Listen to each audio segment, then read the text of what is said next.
The American presidential election awaits us in November, an event that's already been discussed daily in the media, and from some headlines and articles, a question may arise in one's mind. What will happen to my investments based on the outcome of the election? Can I somehow prepare my portfolio for the elections? And how much will the world war, which is guaranteed to happen if Donald Trump loses the election, affect my portfolio? Welcome to my Maneko Invest channel, and in today's video we will look at why not to be afraid of the elections and why not to panic. Here we go. So first we need to briefly say how the political system in the United States works. Although it may seem from some articles and comments regarding the upcoming elections, but the American president is not a god who has unlimited power. His government is strongly supplemented and limited by the US Congress, which consists of the House of Representatives and the Senate. Through the House of Representatives, Congress can strongly restrict the president. That can be, for example, in enforcing tax laws or budget measures. And through the Senate, it can also influence appointments to positions in the federal government and the ratification of international treaties. So here we can see that both of these institutions have their own elections, and they are held every 2 years. And elections to both institutions will be held together with the presidential elections. So, the House of Representatives this way will be elected completely new, and the Senate will be changed by approximately 1/3. The political distribution in Congress is also very tight. Republicans have a narrow majority in the House of Representatives and Democrats in the Senate. So this way, the president can do exactly what he wants. We could also see that recently, for example, through the vote on the allocation of additional support for Ukraine. So, if we are approaching such a huge and important election in the most powerful country in the world, that's why the final result of the presidential election itself in the USA may not be some big political upheaval, a catalyst for world war or similar nonsense that appears in comments of their fanatical supporters. That's not to mention the midterm elections to Congress that take place after 2 years and can also limit the president. So the main question here is, how will the markets react to this? Fortunately, we have some retrospective data that we can refer to. There is a popular and well-known theory among investors regarding the so-called presidential cycle. It shows that both stock and bond markets do better in the second half of the presidential term, especially in the third year after the midterm elections, than in the first half, where there is a higher chance of bear markets and market crashes, often due to the introduction of some new laws, tax reforms, and other. In the second half of the period, as the next election approaches, the stimulation of the economy appears more often with the aim of improving one's prospects for the new re-election or for the election of a candidate supported by the president. And if the same president was elected for a second term, there is also a more positive factor for the appreciation of investments than if there is a complete change of the party in power. But is this really based on any real data? Yes, it is, and in 2015 backtesting was carried out up to 1933 on the S&P 500 index, which includes the 500 largest American companies traded on American stock exchanges, and the theory was confirmed based on the average appreciation in the individual years of the presidential cycle. The index actually had the significantly highest average performance in the third year of the presidential cycle. But if we take the average annual performance of the S&P 500 index for the same period with inflation taken into account, we find that apart from the increased volatility during the midterm election, we're actually at an average appreciation of this index in any year of the presidential cycle. But for sure, we don't end here. First, we have a relatively small sample of data. We have been on less than 25 presidential cycles since 1933. Second thing is that the fact that we can observe a certain connection in something doesn't mean that one is the cause of the other. Also, history shows us that other factors, wars, geopolitical tensions, pandemics, terrorist attacks, oil shocks, have a much greater impact on valuation, and the existence of any direct or indirect effects of all these events on our investments will not be affected by who wins the election. In reality, he can only influence tools to mitigate their consequences, but if he tries to do so at all, and the very theory of the presidential cycle is also being undermined by the first presidential term of one of this year's candidates, Donald Trump. After his election, he pushed through temporary tax breaks not only for companies, which has a significantly more positive effect on the profitability of the stock market after his election than the historical average shows. Although just after his election, there were strong falls in the Asian stock markets and in the pre-market, but they were erased on the same day in the American indices, and the indices flew up. So, can we at least bet on a higher volatility during the presidential election? Yes and no. Once again, it depends on pre-election expectations, as well as on promoted positions and reforms that can be expected from the candidates. So, okay, let's look at all these expectations. In the beginning of July, the current President Joe Biden resigned from the election. His replacement is likely to be his Vice President Kamala Harris. On the one hand, that's a person who, if elected, will immediately occupy the first places of the first XX in the presidency. But on the other hand, her expected policy is easily predictable, though it would probably be more progressive than Biden's policy. Tax increases have already been proposed on her part, including those on income from the capital markets in favor of low-income groups of the population, which would logically mean a certain outflow of capital from the capital markets. However, her economic proposals include greater investment in affordable housing and also criticism of the imposition of tariffs, even though the Biden administration imposed tariffs during its tenure, for example, on the import of electric cars from China. On the other hand, we have Donald Trump, who openly talks about extending tax breaks, relaxing the rules for the banking sector, or putting more pressure on lowering interest rates and helping the domestic economy. He's also openly talking about imposing a 10% tariff on all imports with a minimal number of exemptions, which should again support domestic companies. Last but not least, it's necessary to mention his positive attitude towards cryptocurrencies.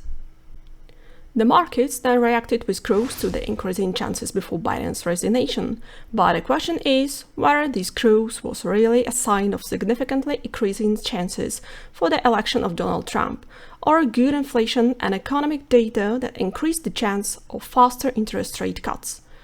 And with the markets largely ignoring the drop in those odds following Biden's withdrawal from the running, the rise was due to another influence. Geopolitics and geopolitical risks are also a significant factor for investing. Here again, we count to the fact that not too many things will change for us in the current state. Tension with China will almost certainly continue, the same support for Israel. The only significant difference between the individual party camps are in relation to NATO and the situation in Ukraine. So if the Republicans prevail after the election, and here I mean both through the election of Donald Trump and through the majority in both chambers of Congress, we can expect a cooling of the US relationship with NATO and more significant pressure to end the conflict in Ukraine. Can this change affect our investments? The American ones are very likely not at all. S&P 500, Dow Jones, Nasdaq 100, or Russell 2000 are not interested in Ukraine or the US relationship with NATO at all. Europe itself doesn't have the production capacity and technology for the military sector to cost American companies, European orders, and whether Coca-Cola is sold in Donbass with a label in Ukrainian or Russian will not affect the amount of the dividend. As for European shares, for example, purely geopolitical reasons would not bring significant declines either. The potential threat of tariffs on US imports would be a much more significant problem. So, what can you take away from this, and how can you prepare your portfolio for the upcoming US elections? If you are a long-term investor and your investment selection horizon is not approaching yet, then no way. Just continue to buy regularly, don't sit on money unnecessarily, don't try to time the market, and try to ignore all the election noise as efficiently as you can. although the market may react positively to the election of one, in this case rather to the election of Donald Trump, and negatively to the election of the other from the Democratic camp, on the other hand, its ability to promote reforms may be strongly influenced by the results of the election to Congress and especially to the House of Representatives. On the other hand, according to the current predictions in quotes, there is a greater threat of majority control from the Republican side than from the opposite side, and there are so many variables that we can say with certainty that we will probably see short-term increased volatility not only in the American markets, and that's where it starts and ends. As far as non-American markets are concerned, we have two main camps here. The first is China, against which the economic war will continue in some sectors. This fact will very likely not change, whether one side or the other emerge victorious from the elections.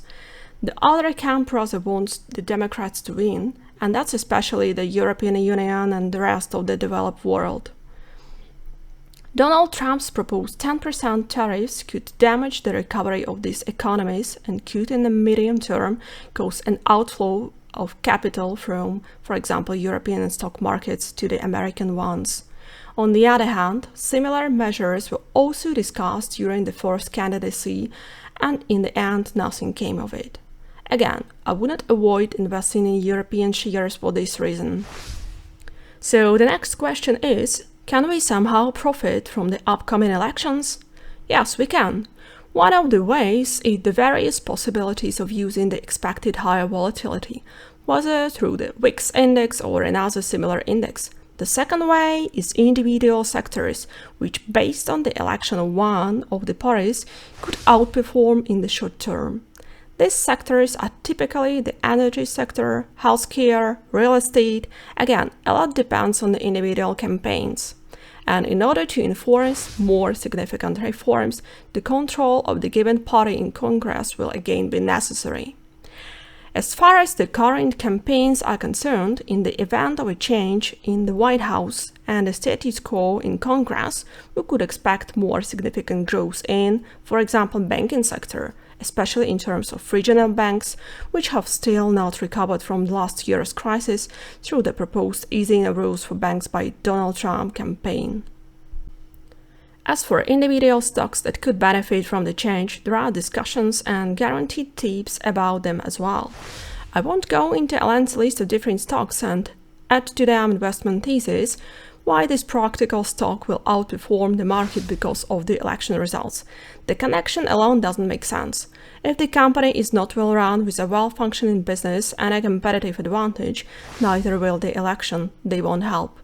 But still, if anyone would like some lesser known in the investment mainstream stock tips that I discovered while reading different articles about the US election focusing on individual stocks, you can see them on the screen right now.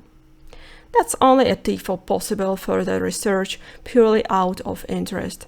I came across these four in various independent discussions several times. On the other hand, it's necessary to point out that investment analysts have similar, consistent results in the case of individual stocks, as a card reader on a pilgrimage. Okay, let's summarize now. The November American, not only the presidential elections, are clearly an important and globally significant event, which is good to pay attention to not only from an investment point of view.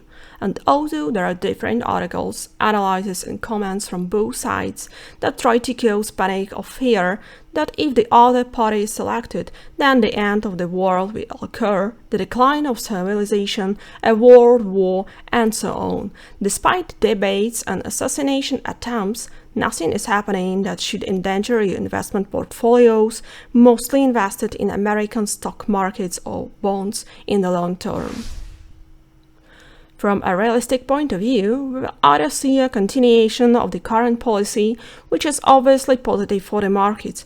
Otherwise, we will see a policy that promises to strengthen domestic companies and reduce taxes, which should also have a positive effect on the American markets. So then get carried away by the panic that some people try to induce in you with their clickbait articles or videos, and don't take hasty and thoughtless steps out of fear. Just continue with your investment strategy and do not change anything because of US elections. Also, beware of misleading comparisons, which often leave out or even completely ignore facts that neither party could influence or change. So let me know if you are preparing for the US elections, or maybe you are planning to take advantage of the expected increased volatility, or probably this event is just letting you sleep peacefully. Let me know in the comments. I will also be happy for any feedback, whether in the form of likes or comments. Have a great time and see you!